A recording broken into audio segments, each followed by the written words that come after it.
Nintendo's new ruthless crackdowns got the internet furious. Joe Rogan is the king of podcasting, but there's now news that might change that next year, and why a shooting survivor is suing Walmart. We've got all of that and more on today's show, so buckle up, hit that like button, and actually, before we jump into it, I gotta say this is last call. You literally have just a few hours left if you want to get in on the Christmas BeautifulBastard.com drop. It ends tonight, midnight Pacific, so it's now or never to grab that emotionally exhausted flower power, or get hooked up with that sports gear. Maybe you want to hail Santa, or remember, one day we'll all be skeletons in the comfiest of gear. And while you're at it, you can snag the premium notebooks, the water bottles, and the best fucking candle you will ever buy. But once the clock strikes midnight and it's my birthday, things go away and the whole site changes. So now you know, you can't complain if you miss it, and let's just jump into it. And then, Nintendo's family-friendly image it's a mask. When it comes to business, they are extremely cutthroat. Now, I've been doing this job 15 years. They've popped up several times, they make it very hard for their community. I think back to how they treated YouTubers who just wanted to stream their games back in the day. Or they were like, we get you love it, but fuck you. And so now this latest controversy, it has shades of that, revolving specifically around Nintendo's decision to effectively kill one of the largest and longest running community-driven events in the gaming world, the Smash World Tour. Also, quick disclaimer, this is going to be a top-level breakdown, getting fully in the details. That's like a whole 20-minute video, and so I want to cover it correctly for the community, but I also want to make it consumable for everybody. So this tour ran over the course of a year across the world, featuring hundreds of thousands of players at local tournaments and nearly as much money, with it all culminating at the end of the year with its Smash World Tour Championships. And that was actually supposed to happen in about a week. However, on the Wednesday before Thanksgiving, allegedly Nintendo knocked on the door and they were like, hey, it's Thanksgiving, we wanted to give you a present, go fuck yourself, with them telling the tournament organizers they couldn't host the event or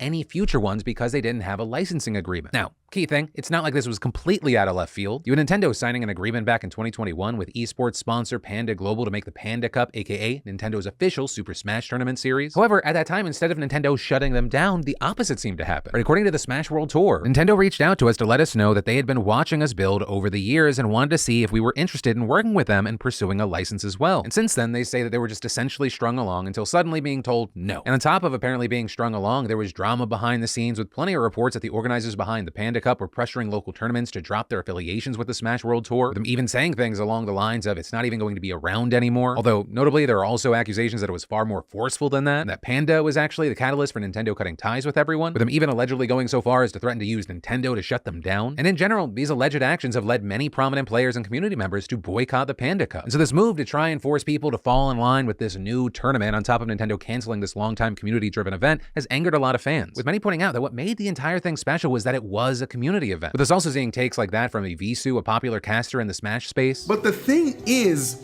the community wasn't based off licensing. The community was based off the hardworking individuals of the grassroots scene. That's what built this shit up. That's it.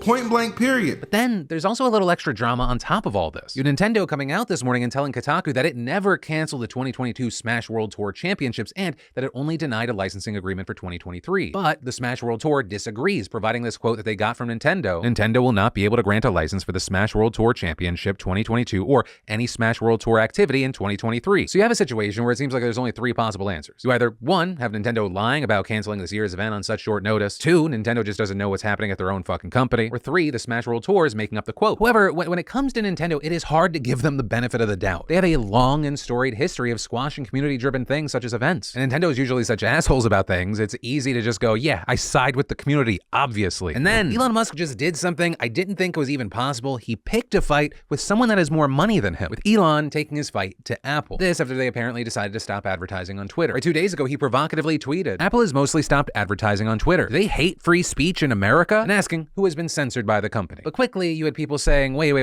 Is this just Musk using the statement, Apple is against free speech, as a weapon against what seems to be the real problem that he has with the company? Money. Or in addition to losing out on Apple's ad money, Apple takes 30% from in-app purchases from developers, a practice that has long been criticized and famously was part of a lawsuit with the creators of Fortnite, with Musk even retweeting the video that they put out criticizing Apple's monopoly on iOS devices, with Musk probably becoming hyper aware of this after he rolled out Twitter Blue, where it was only available for iOS users and he was only getting $5.6 per user rather than his $8 price, with Musk so angry about this 30% secret tax, as he calls it, that it's the alleged reason he's postponing releasing Twitter Blue. It was supposed to come out Friday. Now we'll see where it's going to get pushed back to. Although, to be clear, while there is a lot of criticism around it, companies like Apple and Google taking cuts for in-app purchases isn't a secret thing. It's a well-known thing. You don't have to just watch my show to know that. It's dominated headlines for months, if not years. But also, there's another aspect to this story. Musk claims that Apple is threatening to take Twitter off the App Store completely, and he's saying he's not sure why. Which obviously, if that were to happen, it would be a massive, massive blow to Twitter's viability. Now, along this line of the story, there are other theories as to why Apple might want to remove Twitter. Some wondering out loud if Musk tried to pull a move to circumvent doing payments through the Apple Store, which would have been an update that Apple would deny, also putting him on thin ice. And who knows, we may never actually know the actual reason because Apple hasn't said a word. Now, here's what I'll say around this. I think it absolutely makes sense to criticize Musk and how he carries himself and his handling of Twitter. But at the same time, even if he's only using it as a weapon, the 30% cut that Apple takes is notorious in the industry. I think this is a little less than a black and white situation. It's more gray. Yeah, ultimately, we'll see what happens. I don't know. It's all a mess. Musk is also saying that he might launch a phone, which, hey, I mean, could work. The culture war, I think, for a lot of people, very profitable. But for now, we'll have to wait and see. And of course, in the meantime, I'd love to know your thoughts in those comments down below. And then it's pretty much the end of the year, which means it's time to take a look back and say, what was the best? Right, some of it more personal, like Spotify rap dropping for you today. The day where Spotify shows you what you've been listening to, how much, also compared to other people. Personally, I always feel attacked and embarrassed when they do this. Side note, I still stand by Spider-Man Into the Spider-Verse being the best soundtrack of all time. You can't shame me away from that opinion. Also less personal and more global as far as music. Most streamed artists globally were Bad Bunny, Taylor Swift, Drake, The Weeknd, and BTS. But also beyond that, we got to see who the king or queen of podcasts was. On Spotify, the Joe Rogan Experience taking that title again, followed by Alex Cooper's Call Her Daddy. Both of those being Spotify exclusives, which is interesting because the third spot goes to Anything Goes with Emma Chamberlain, which will actually become a Spotify exclusive podcast next year. So there's a question of how much of a viewership difference on Spotify do you have between Call Her Daddy and Emma Chamberlain and Joe Rogan and Emma Chamberlain? Because currently she has a sizable audience off platform. So how many people come over? Does she all of a sudden become the new queen of Spotify? Though I'm sure none of these three actually care about the numbers except the guaranteed dollars going into their bank accounts right now. You also had Apple announcing the 2022 App Store Awards this week. The iPhone app of the year going to Be Real, which actually I just recently joined if you want to follow me there. One of the top links in the description. Also, the iPhone Game of the Year went to Apex Legends Mobile. But personally, the thing I am most interested in as far as best of the year is what you beautiful bastards who play video games think should be the game of the year. Am I asking this question to cause a fight? Absolutely. And while in those comments, I'd like to know what specific game it is. It feels like a majority of this conversation and debate seems to be between Elden Ring versus God of War Ragnarok. So for those who have played both, I have only played one.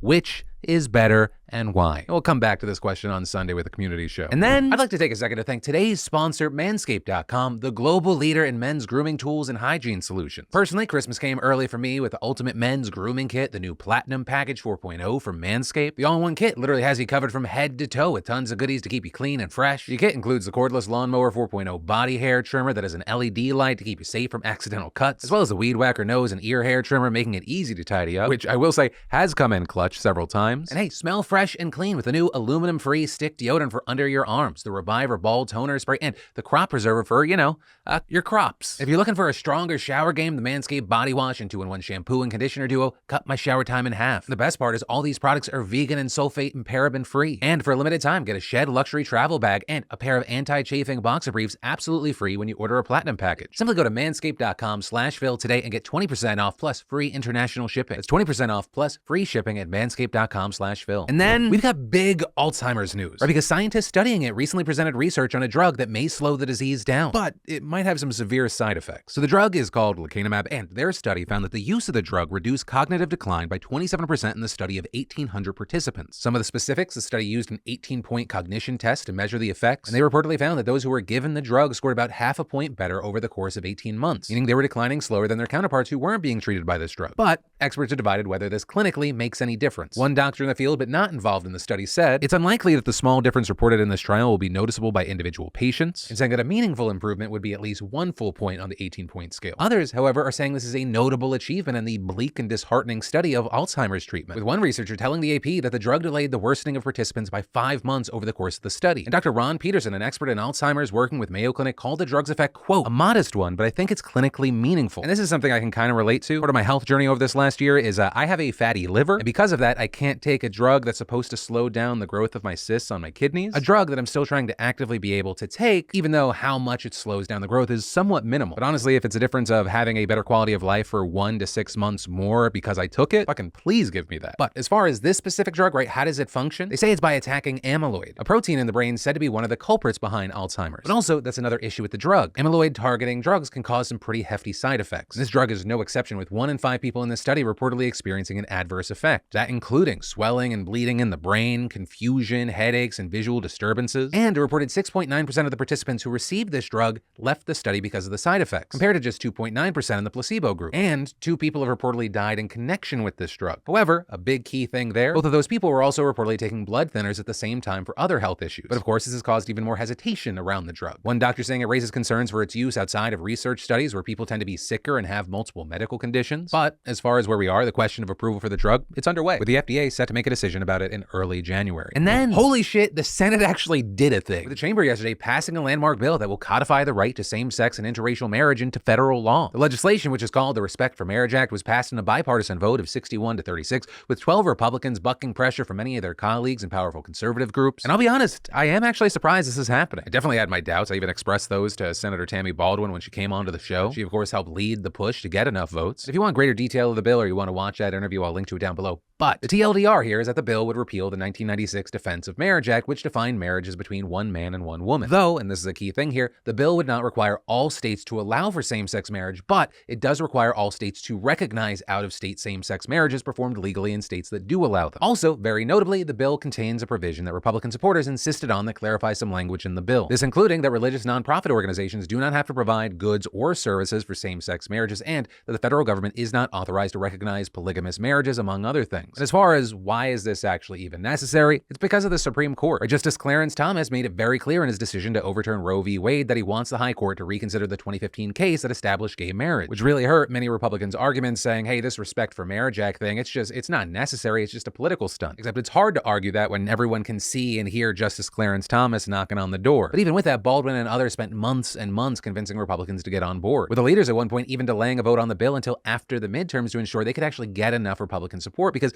they might be worried that supporting gay rights would hurt them in the elections, which is an unfortunate and eye-opening sentence. But the timing and the plan, it seems to have worked. And so as far as what happens next, well, an earlier version of the bill did pass the House this summer. Because some of the changes in the language, the lower chamber is going to have to vote on it again. But because Democrats still hold the House for now, and even on that previous version, 47 Republicans joined on, this is being seen as pretty much a sure thing, expected to go through next week, with President Biden also applauding the Senate vote and saying that he looks forward to signing the bill. And the last key thing that I'll touch on is, this is truly massive, right? It's very easy to live in the now, but it's important to remember where we came from, right? Even just 2 decades ago, this would have been unimaginable. And I mean, not just because of the Republicans, Democrats at that time were part of the opposition as well. Right? Remember, it was President Bill Clinton that signed the Defense of Marriage Act. And it was only 10 years ago that President Obama came out in support of gay marriage while running for his 2nd term. And while that can seem like a long time, it's not really. As Axios notes, compared to the decades and decades it took to dismantle Jim Crow laws or secure women's right to vote, America's about-face on same-sex marriage happened in the blink of an eye. Right? When Clinton signed the Defense of Marriage Act in 1996, support for gay marriage was just 27%. But now, polling shows 7 in 10 Americans support legal recognition. Though, 30% is still a lot of people. And we saw 7 out of 10 Republicans in the Senate opposing the Respect for Marriage Act. But